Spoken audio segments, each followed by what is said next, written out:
Abigail was the light that God placed in her family, and what happened? The enemy snatched her away. What we found out about her passing on is this, that even in her, in this kind of, unfortunate incident that happened, to her, she still brought light to her family. She sacrificed not only herself, for her family so that they can thrive and, be better and to be cared for, because we can see she's only 24 years old and she's a graduate, theater arts, and she went into makeup because this is the passion she's got. So there's also a sense of relief for me, knowing well that her family will be looked after, because we saw the governor went to their place.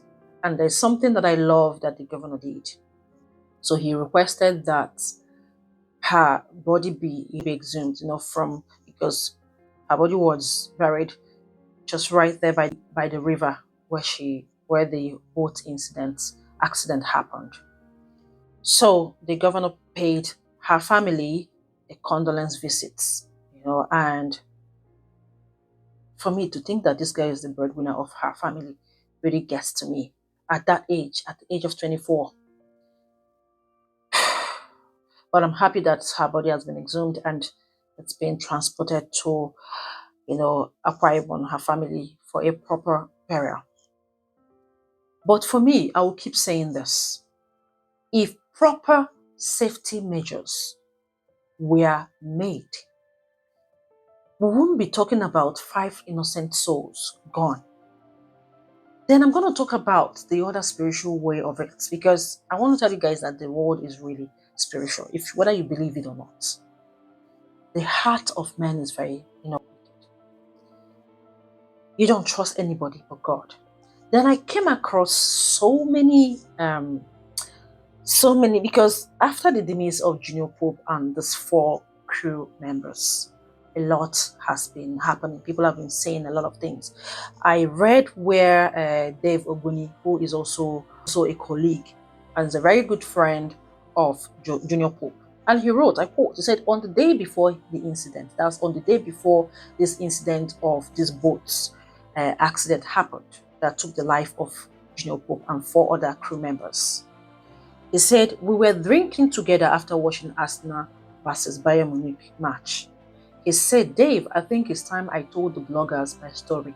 I said, bro, it hasn't gotten to that. We can settle this without the world knowing. He looked me in the eyes and said, what do you mean? Since December. So that means something has been happening in his life since December. Okay, let's continue. He said, I am, dying gradually, and you are telling me not to tell the world. If I pass on, I don't want to use the other word. If I pass on, you will be the one to tell the world the story then. Then the next day, there was no more. See, guys, a lot is happening in the entertainment industry. I must tell you guys, there's so much competition. Sometimes I ask myself, what are we competing about? What is all this? And also, Stephen Odingbe, who is also a colleague, he wrote something. He said, the hypocrisy, unhealthy local competition, and wickedness amongst Nollywood, Asaba branch, makes me, kind of nauseous, uncomfortable. The reason I don't roll with too many of them, I care less if they don't roll with me as well.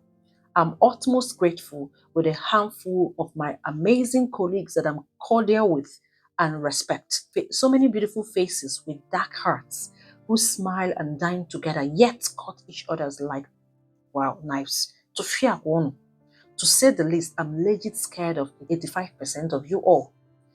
Now went on to say, dear executive producers, stroke producers, accident casualties do not only happen on water but roads as well. Stop letting your cast and crew drive back to their hotel houses at such ungodly hours.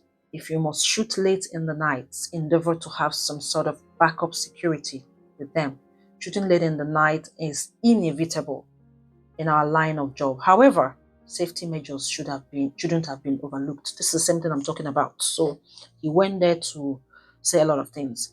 Then Angela Okorie, also, who is also a colleague. One thing about Angela is that she's not afraid of anybody. We've had so many, controversial stories about her.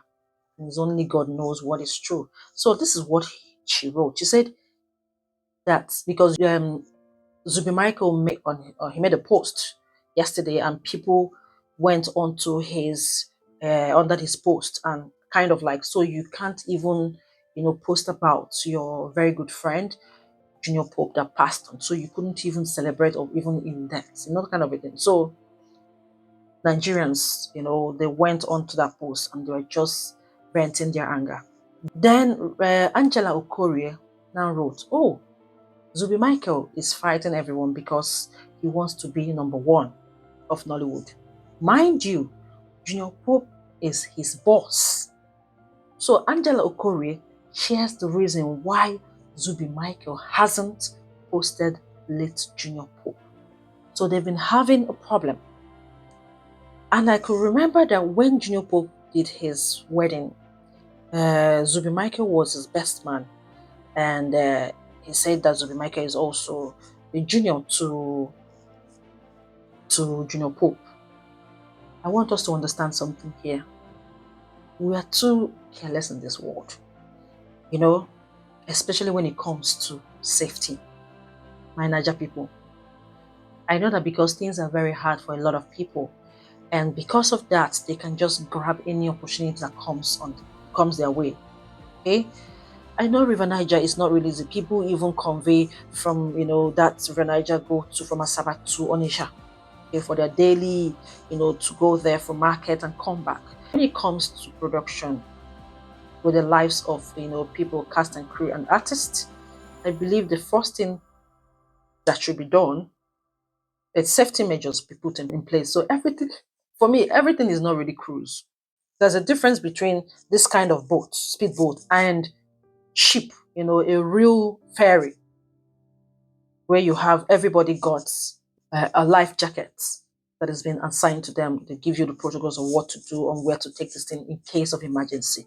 But when it comes to this kind of speedboats, we must make sure that we have our own life jackets. Okay, we might not even do it for other people, but for ourselves and for the families we left behind.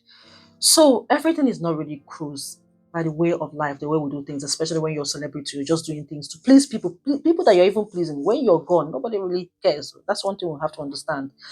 Let's always be precautious, Something like answering phone is kind of distraction, when this kind of journey is being made, okay, making phone calls.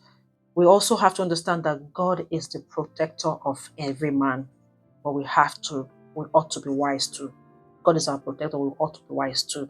So God did not just give us this knowledge and wisdom for us to not appreciate it. That's not right. So in conclusion, I want to say this: who is the man that God's life in his hands? Nobody. Let us always pray and hand over everything to God and know that we can't trust anybody but God. Trust no one but God. Most importantly, live right, because nobody knows now. I thank God that they've exhumed her body and they're taking it to Abigail's body, one of the victims, taking it to her hometown. And may their souls rest in peace. Amen.